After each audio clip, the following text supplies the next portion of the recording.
John Lennon, one of the four members of the rock and roll group The Beatles, said he was misquoted in a magazine article dated February 1966 and released in London. The article claimed that Lennon had said that the Beatles were bigger than Jesus Christ. I still like them, I guess. I mean, I like the way they write, but every time I hear them sing, I can't help but think about what they said. So I guess it sort of hurt people's feelings. Because, you know, everybody thinks so much of them, and speaking for the teenager, and everybody thought they were so good and all that. And then they come up with something like this, and it just sounds like they're making fun of everything that we like, so. Well, originally I was pointed out that fact in reference to England, that we meant more to kids than Jesus did, or religion at that time. I wasn't knocking it or putting it down, I was just saying it as a fact. And it is true, especially more for England than here. You know, but I'm not saying that we're better or greater or comparing us with Jesus Christ as a person or God as a thing or whatever it is. You know, I just said what I said and it was wrong or was taken wrong, and now it's all this. I've spoken to many of the promoters this morning, and when I leave here I have a meeting with several of the promoters who are not anxious that any of the concerts should be cancelled at all. Actually, if any of the promoters were so concerned and it was their wish that a concert should be cancelled, I wouldn't in fact stand in their way. As a matter of fact, the Memphis concert, which is nearest to the place where this broke out, apparently sold more tickets yesterday than they had done up until that date. From their appearances and from the conglomeration of colors that they're involved, I couldn't identify them as whether they're actually white or black. I don't have that knowledge. I don't have any knowledge of their involvement in civil rights.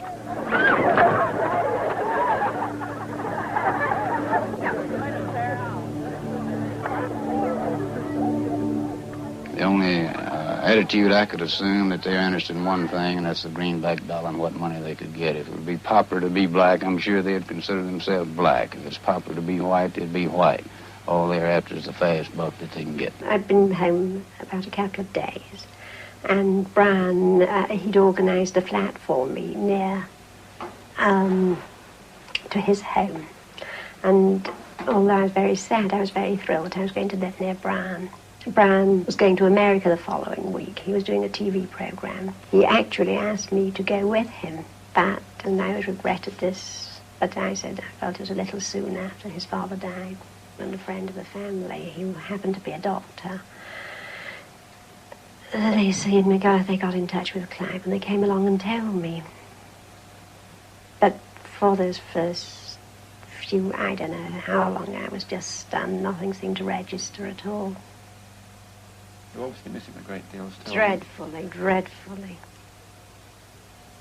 He sought an exclusivity in his relationships. He didn't like sharing too much.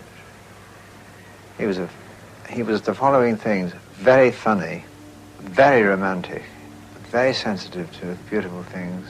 He had other areas in his life which caused him some pain.